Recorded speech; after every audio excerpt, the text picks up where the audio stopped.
Guys, what's going on? This is Tanner from TMNBaseballFan.com. For years, I've wondered who the mischievous looking guy is on the backs of Allen Ginter baseball cards. As it turns out, our creepy looking little friend has quite the storied history that spans over 200 years.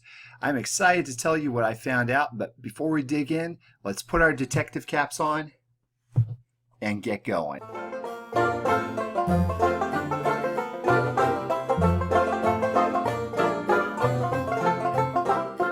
So, who is this mystery man that Topps decided to use as the mascot for their Allen and Ginter line? Is it just some creepy guy that seems to haunt me in my nightmares from time to time? No, it actually turns out that the original Allen and Ginter used him too. It's been reported that in 1877, Allen and Ginter actually littered London one night with 400 posters containing this man's likeness. The only words underneath said, "Smoke Richmond Gems." But that was not the first time that we've seen his likeness on an advertisement. In fact, you have to go back even 30 years prior to that to 1849, smack dab in the middle of the California Gold Rush. In an attempt to capitalize on the California Gold Rush, New England inventor Rufus Porter decided to put out an advertisement to entice investors to help him create something called the Aerial Locomotive.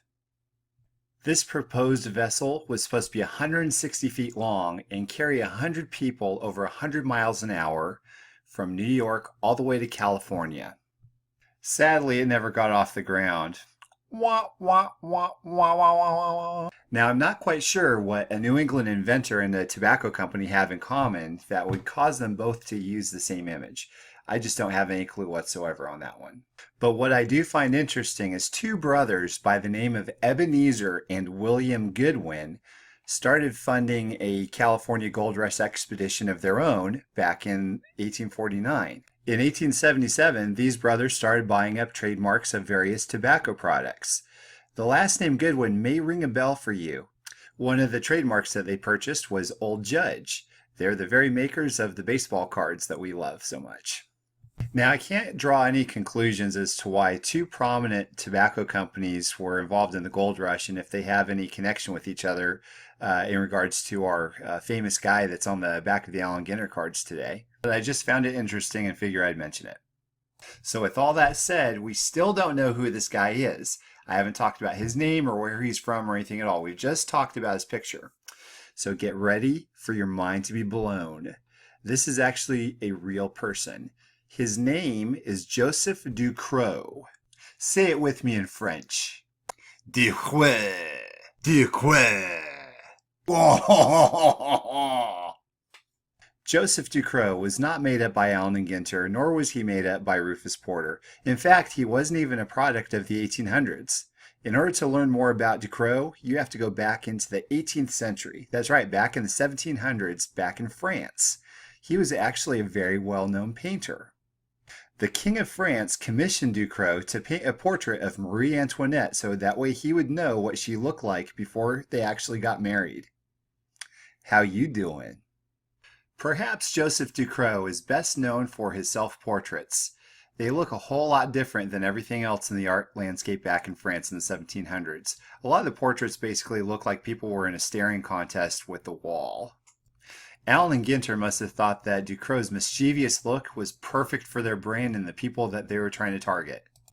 Over 200 years after the portrait was painted, Topps did exactly what Allen Ginter did and they used him as their mascot. The only difference is they took his cigarette from his mouth and replaced it with bubblegum. In 2009, Joseph Ducrot crossed over into mainstream relevance once again as his likeness was used as the subject of many memes that would feature rap lyrics as if they had been written back in his time. Collectors may be delighted to find out that Joseph Ducrot has his own trading card. It's actually an 1888 Allen Ginter N33 The World Smokers set. Even though the card is nearly 150 years old at this point, it is still relatively affordable. I would highly recommend picking up one of them. So there you have it, guys. Case closed, mystery solved. We now know who the Allen Ginter creepy guy is. Guys, thanks for watching this video. Please like and subscribe.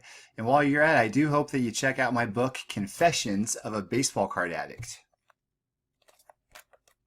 available on Amazon. Have a great day.